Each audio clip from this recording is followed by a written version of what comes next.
A Verdade da Vida, volume 1, capítulo 2. Estudo da saúde pela Seishonoye. Não só a patologia moderna, como também todas as ciências que estudam os males físicos fazem parte do fruto proibido, que motivou a expulsão da humanidade do Jardim do Éden. Satanás, ou seja, a mente ilusória do homem, ensinou à humanidade que, comendo o fruto proibido, chamado patologia, se tornaria perfeitamente saudável como Deus. Gênesis capítulo 3. Porém, Adão, isto é, o homem, foi expulso do Jardim do Éden porque comeu o fruto da sabedoria chamado patologia. Após isso, apesar de o homem ser essencialmente saudável e insuscetível às doenças, teve de passar a manter a saúde, sujeitando-se com árduos esforços às leis da saúde criadas por ele mesmo.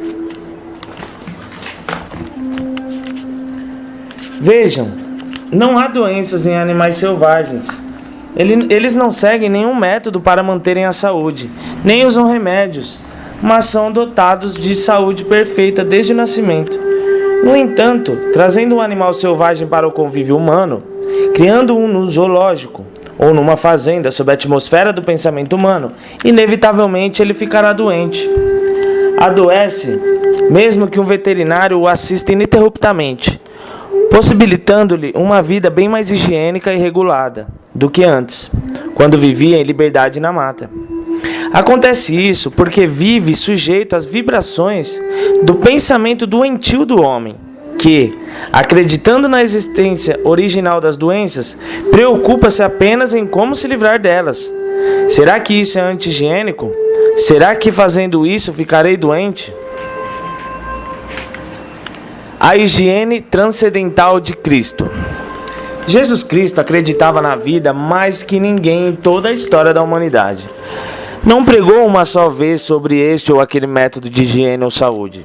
Dizia como que por hábito, para as pessoas não se afligirem com questões como viver, para não se preocuparem com o que comer ou beber, ou ainda com o que vestir o corpo. Assim, não admitia em hipótese alguma que as pessoas tivessem preocupações exageradas com a higiene. Jesus Cristo sabia que não era possível preservar a vida por meio da estreita sabedoria do homem, e sim pela força autocurativa da própria vida. No entanto, a biologia contemporânea se opõe totalmente à higiene transcendental preconizada por Cristo, esquecendo-se do fato de existir no universo algo magnífico chamado vida, que criou o cérebro e todos os órgãos do corpo humano. Procura medir a força mental do homem pelo volume do cérebro, ou a sua capacidade vital pelo peso físico. Além disso, desenvolve todos os métodos dietéticos e terapêuticos a partir da suposição de que a vida seja apenas um efeito químico da matéria, e teme sobremaneira o poder que a matéria possa exercer sobre a vida.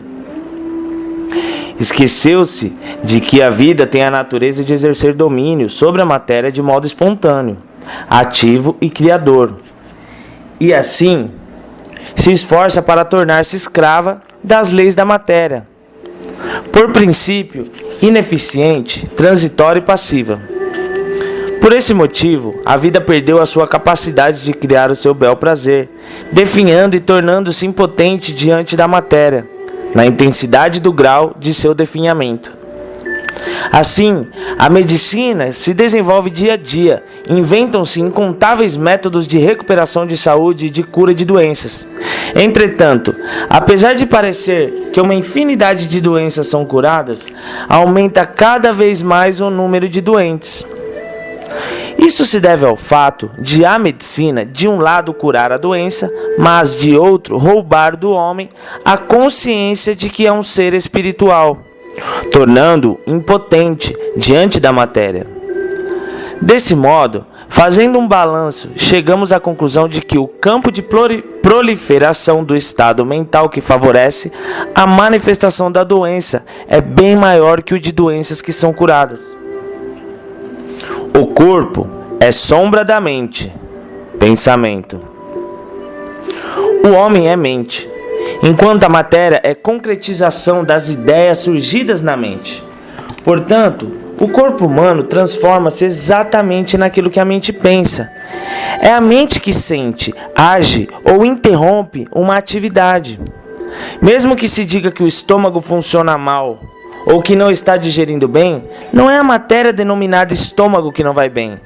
A mente que o faz trabalhar é que sentiu que comeu em excesso e que resfriou a barriga e concluiu que teria digestão prejudicada. Essa sensação da mente fez com que o estômago trabalhasse menos e piorasse a secreção do suco digestivo. A sensação ou o pensamento de doença ocorreu na mente antes de a doença se manifestar no corpo, e foi isso que interrompeu as funções orgânicas. Por esse motivo é que se diz, desde a antiguidade, que doença é padecimento mental. No entanto, quando o estômago não funciona bem, normalmente as pessoas se esquecem de que sua mente é que está enferma e procuram causas de ordem física. Foi aquilo que comi ontem que me fez mal, ou sem querer resfriei minha barriga. E também recorrem a métodos materiais de tratamento, procedendo assim mesmo que se recuperem dessa doença. Geralmente estarão criando um terreno propício para o desenvolvimento de alguma outra enfermidade no futuro. Isso porque, partindo da ideia de que a doença foi curada através de um processo material, as pessoas ficam erroneamente sugestionadas de que a vida pode ser vivificada ou aniquilada pela matéria, e perdem a convicção da sublimidade da vida. Por essa razão, num lar onde se vive obedecendo a métodos de higiene e recorrendo constantemente a médicos e remédios, não deixam de existir doentes. Tomar consciência da sublimidade da própria vida, a isso se diz, no budismo, alcançar a iluminação. No cristianismo, crer que é filho de Deus. No shintoísmo, adquirir a suprema convicção de ser mikoto, ser divino. Atingir essa suprema convicção é o objetivo das religiões, ou melhor, é o objetivo do próprio homem. Se alcançarmos essa convicção, nossa força vital se manifestará do mesmo grau dessa convicção e chegaremos a ser capazes de curar doentes com uma só palavra, como fez Jesus Cristo, e de revelar poderes sobrenaturais, tal qual Sakyamuni. Certamente ficaremos livres de doenças e dificuldades da vida e passaremos a viver em estado de plena liberdade. Em todo caso, constitui um grave erro não recorrermos à grande vida, Deus, que é a fonte de nossa vida, nas ocasiões em que estejamos doentes. Quer estejamos doentes, quer estejamos com saúde, Deus nos oferece tudo aquilo que nos é necessário. Aliás, principalmente quando estamos adoentados, é que devemos acreditar em Deus e a Ele nos entregar de todo o coração, com grande fé, acreditando que nada é impossível a Deus. Sem dúvida alguma, Ele nos curará. Há doentes e pessoas que cuidam deles, que recorrem ao poder da cura da grande vida, abandonando os tratamentos físicos materiais, somente como último recurso, após passar por todos os cuidados médicos e pelos mais diversos métodos de saúde, sem resultado algum.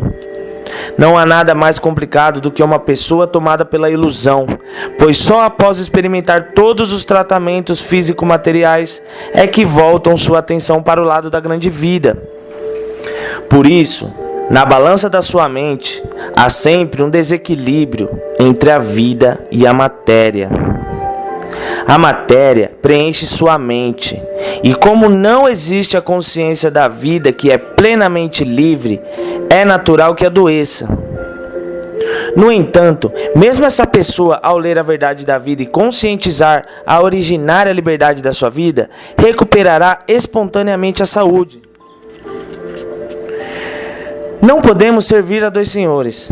Temos de optar entre duas alternativas: acreditar na vida e escravizar a matéria, ou acreditar na matéria e fazer da vida sua escrava. Quem é escravo de remédios e métodos higiênicos será debilitado cada vez mais à força da vida.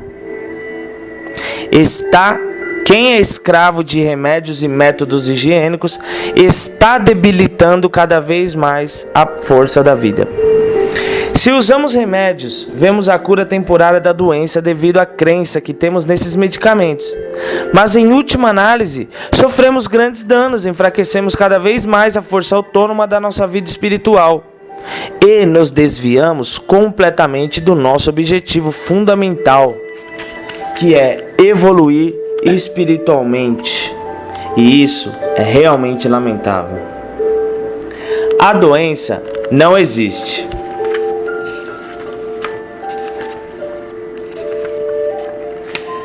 Afinal, os senhores acreditam que a doença exista realmente nesse mundo? Acreditam que Deus tenha criado a doença? Se Deus não criou a doença, significa que, em princípio, ela não existe de verdade. Apenas parece existir. Na verdade, não existe, mas ilusoriamente parece existir. É uma ilusão pensar existir algo que inexiste. É o estado mental chamado ilusão que se projeta de forma objetiva, como doença ou sofrimento. Explicando melhor, a grande vida é luz misteriosa, vida iluminada, comparável à lâmpada de um aparelho projetor de filmes. Se projetarmos essa luz através da lente incolor e transparente do pensamento correto, veremos apenas a imagem resplandecente da grande vida. Essa é a imagem resplandecente do homem, tal qual foi criado por Deus. Se em nossa vida se manifestam diversas sombras e estados de imperfeição, é porque colocamos diante da lente um filme denominado mente, onde estão gravados variados aspectos da ilusão. Referindo-se a isto, dizemos que tudo acontece conforme o nosso pensamento.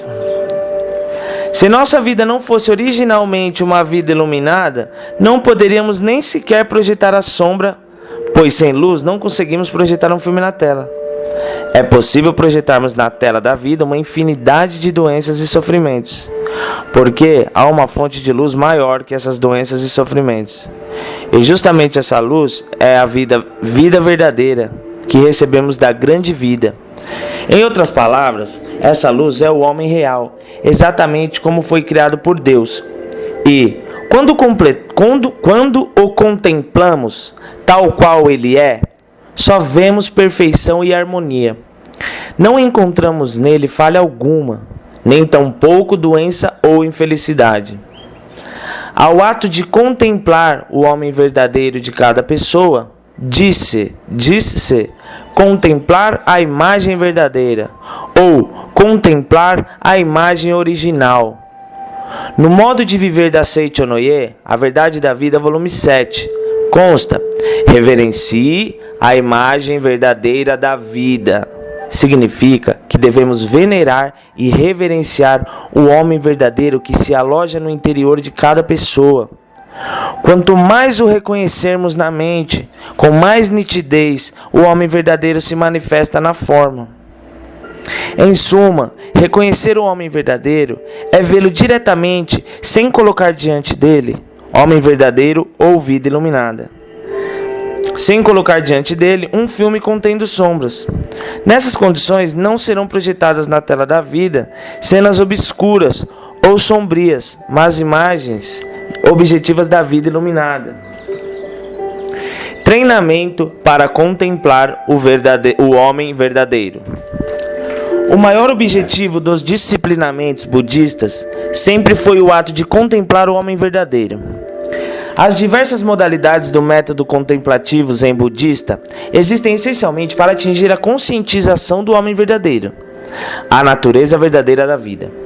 A prática disciplinar Hanya Hara Mitsu, alcançar o Nirvana através da luz da sabedoria. Hanya Hara Mitsu, alcançar o Nirvana através da luz da sabedoria. A prática disciplinar realizada por Kanjizai Bosatsu, outra denominação de Kanzeon Bosatsu, como consta na Sutra da Sabedoria, constitui uma verdadeira prática da meditação Shinsokan. Kanjizai Bosatsu contemplou através desse método contemplativo que a imagem original do homem verdadeiro é a vida iluminada, inascível e indestrutível, que não se macula, nem se purifica, que não aumenta nem diminui, sendo esta a única realidade.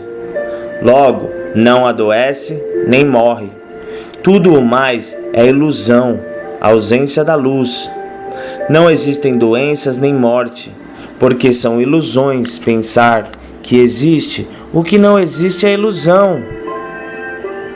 Portanto, a ilusão também não existe, sendo apenas um estado passivo de ausência de luz. Assim como a treva não é uma existência ativa. Se a ilusão existisse como força ativa, teríamos dificuldade em fazê-la desaparecer. Porém, ela não existe originalmente. Basta que conscientizemos o homem verdadeiro para que ela desapareça por si mesma. Esse otimismo radical e extraordinário permeia a medula das pregações de Sakyamuni.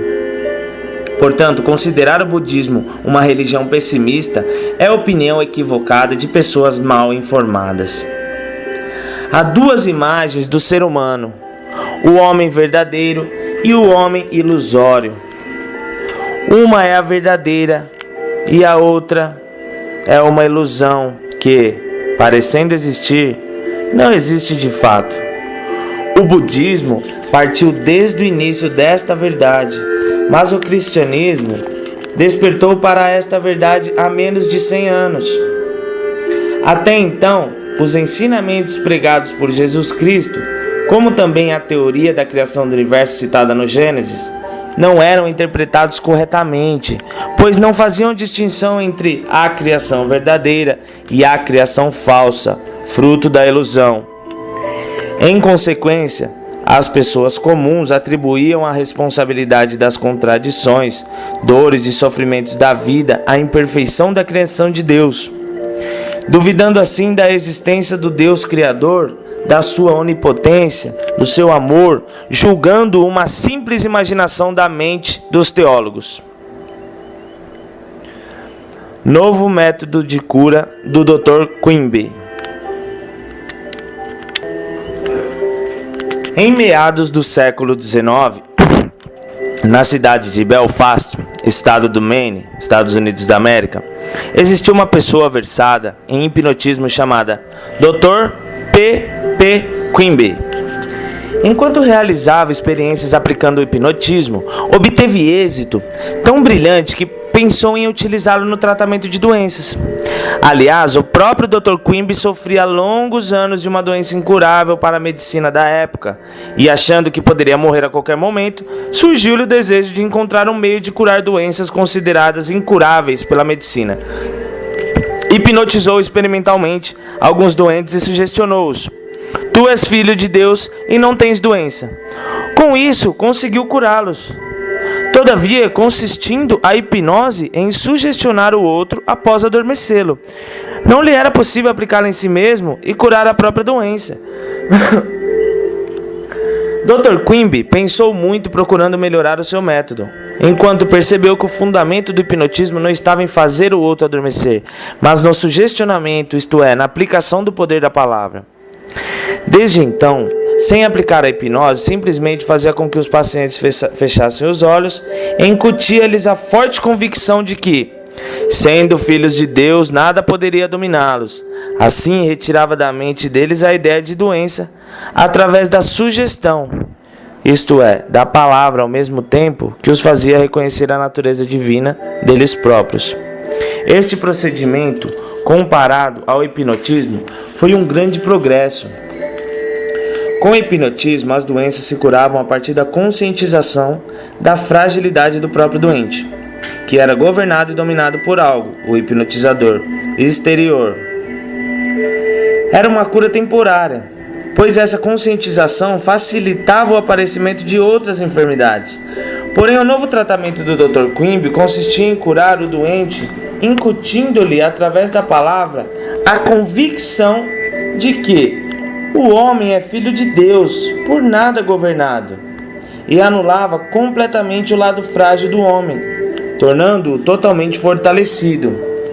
Após a cura, não só em relação à saúde, como também consolidando o preparo básico mental que lhe possibilitava estender sua capacidade de agir em todas as direções.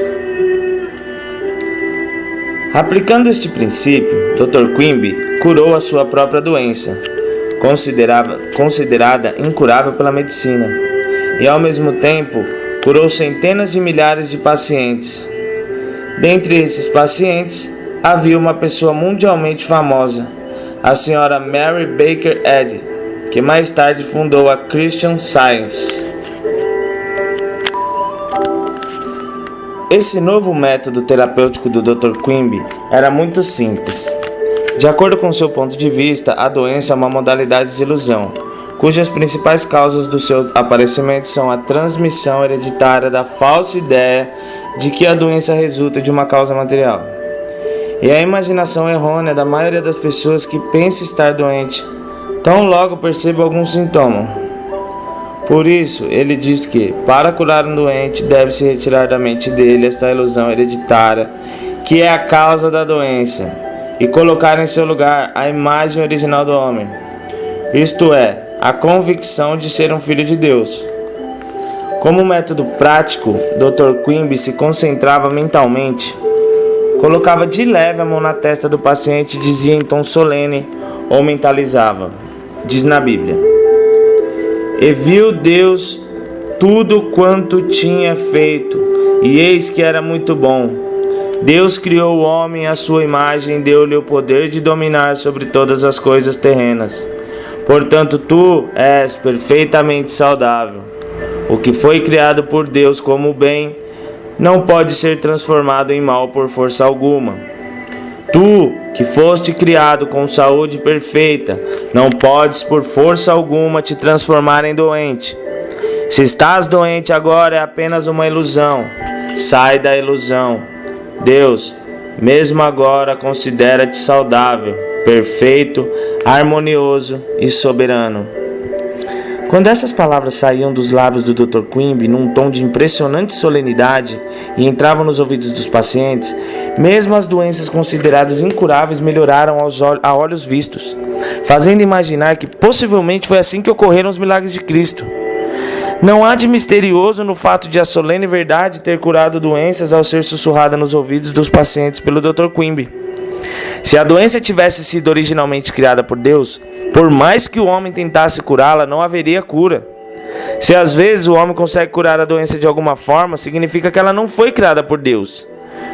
Tudo no universo tem uma única origem, e só existe aquilo que foi criado por Deus. Então, o que não foi criado por Ele não existe.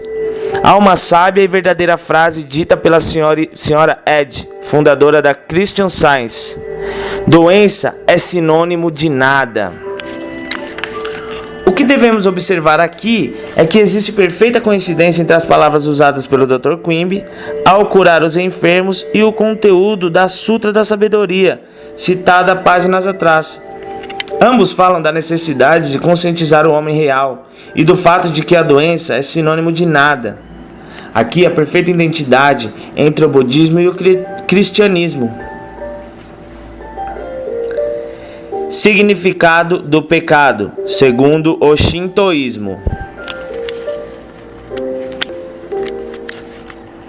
Desejo agora comentar como o shintoísmo clássico, a religião dos ancestrais japoneses, via a realidade.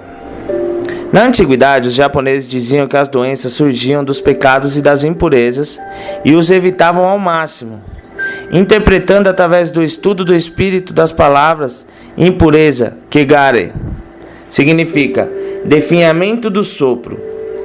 Tal sopro se refere ao sopro espiritual, ao sopro vital, à verdade, à imagem verdadeira da vida. Disse metaforicamente que o corpo definha, mas a imagem verdadeira da vida que está alojada em nosso interior jamais definha. Por isso, mesmo que digam que a imagem verdadeira da vida definha, na verdade isso não acontece. Apenas dá a impressão de que está definhando. Se algo não está definhando, mas parece estar, significa que a ilusão está envolvendo a imagem verdadeira da vida. está cobrindo e ocultando a sua essência de total liberdade. Tsumi, pecado, tem o significado de tsumi, pilha, e tsutsumi, envoltório. Portanto, pecado é uma situação de perda de liberdade, porque algo foi empilhado sobre aquilo que existe originalmente.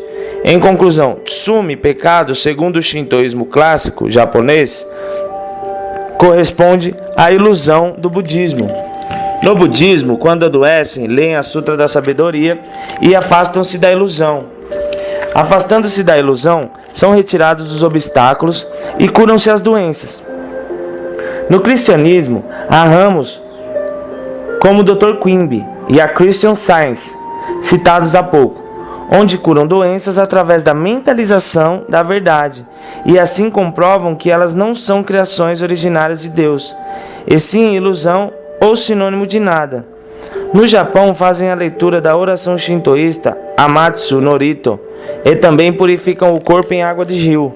Através da sugestão desses rituais de purificação, pelo poder da palavra e pela lavagem do pecado e das impurezas com a água, evitam o definhamento do sopro, afastam-se das doenças e demais infortúnios.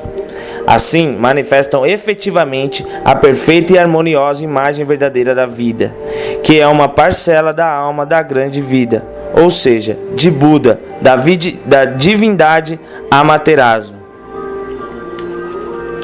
A cura ocorre com a conscientização da imagem verdadeira da vida. Como vimos em qualquer religião, as doenças e demais infortúnios são eliminados por algum método de conscientização da imagem verdadeira da vida.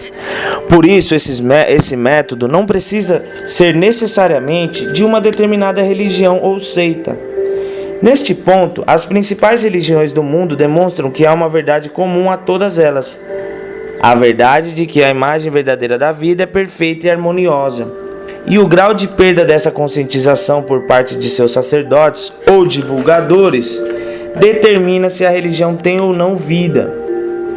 Se um sacerdote que se conscientizou realmente da verdade da vida pregar ensinamentos, vivificará qualquer religião, enquanto um outro, sem a conscientização, por melhor que seja a pregação ou a religião, irá torná-la sem vida. Ouvimos frequentemente críticas de que as religiões existentes não são boas, mas, na verdade, ineficazes não são as religiões, e sim as pessoas que pregam seus ensinamentos. Se ocorre a cura de doenças através do reconhecimento da verdade da vida suscitado pelo poder da palavra do Dr. Quimby, não há razão para que não haja cura de doença pela recitação da Sutra da Sabedoria, cujo significado é absolutamente idêntico. Não deixam de existir adeptos do budismo que se curam de doenças pela recitação da Sutra da Sabedoria, mas são em número muito pequeno. Isso porque, perdoe-me, são poucos os budistas que conseguem ter uma compreensão correta da imagem verdadeira através da sabedoria do Prajna. Evidentemente, se pedirmos para que façam uma preleção detalhada sobre esse assunto, demonstram erudição acadêmica notável, mas são muitas as pessoas que não conseguiram assimilar essa sabedoria perfeitamente do fundo da alma. Como é do conhecimento dos senhores, a Sutra da Sabedoria, bem como a Sutra da Grande Sabedoria e a Sutra do Nirvana, foram escritas com palavras bem diferentes das modernas. Essas sutras indianas foram traduzidas para o idioma chinês e no Japão são lidas conforme a pronúncia chinesa, sendo natural que o japonês comum não compreenda seu significado. Mesmo que se leia consultando um glossário budista, é difícil compreender a verdade da vida que consta nessas sutras. Qualquer que seja a escritura lida, se não houver a compreensão da verdade da vida, será o mesmo que tocar um disco onde esteja gravada a sutra. Não surtirá muito efeito. Para que os homens modernos compreendam a verdade da vida, é necessário explicá-la de modo mais compreensível e atualizado. E esta é a finalidade da Seichonoye. Certa pessoa até já comentou que a Seichonoye modernizou e tornou aplicável na vida prática as diversas doutrinas religiosas. Uma outra disse que a Seichonoye é a vanguarda de todas as religiões. Deixo a cargo de cada leitor a interpretação desses comentários. Qual é o significado de existirem pessoas curando-se de doenças com a simples leitura da revista Seichonoye ou do livro A Verdade da Vida? Significa que essas publicações explicam a verdade da vida com palavras facilmente compreensíveis às pessoas da atualidade. A verdade pregada por Sakyamuni, por Jesus Cristo, ou a contida na escritura antiga do Shintoísmo e nas orações shintoístas, é explicada de forma realmente simples e compreensível. E não só explicam didaticamente, como também ensinam a maneira detalhada de aplicá-la no dia a dia. Assim, a verdade é vivida no cotidiano, iluminando a mente, trazendo felicidade e saúde, a ponto de uma pessoa de compleição débil, como eu, conseguir trabalhar tranquilamente, mas que o dobro das pessoas comuns. No meu modo de pensar, se a revista Seichonoye for lida com toda seriedade, praticamente todas as doenças serão curadas. Não haveria alguém entre seus conhecidos que esteja padecendo de doença crônica? Se houver, incentive-o a ler a revista Seichonoye e o livro A Verdade da Vida. Talvez ele diga de início: se a doença pudesse ser curada com a simples leitura de um livro, ninguém consultaria médicos. Porém, insista, principalmente com quem diz isso. Com certeza, essa pessoa virá depois agradecer-lhe, contente por ter se curado da doença. Essas publicações foram redigidas do começo ao fim com o único objetivo de elucidar a verdade, isto é, a imagem verdadeira da vida, para que, com o despertar espiritual, os leitores possam tornar-se saudáveis, tanto física como ambientalmente. Se eu ficasse aplicando o método terapêutico de pessoa por pessoa, mesmo que eu tivesse centenas de corpos, não conseguiria salvar todos os doentes do mundo. Por isso, comecei a escrever sobre a verdade para que as pessoas, por meio da leitura, possam se curar de doenças. E este livro também foi redigido com essa finalidade. Fim do capítulo 2.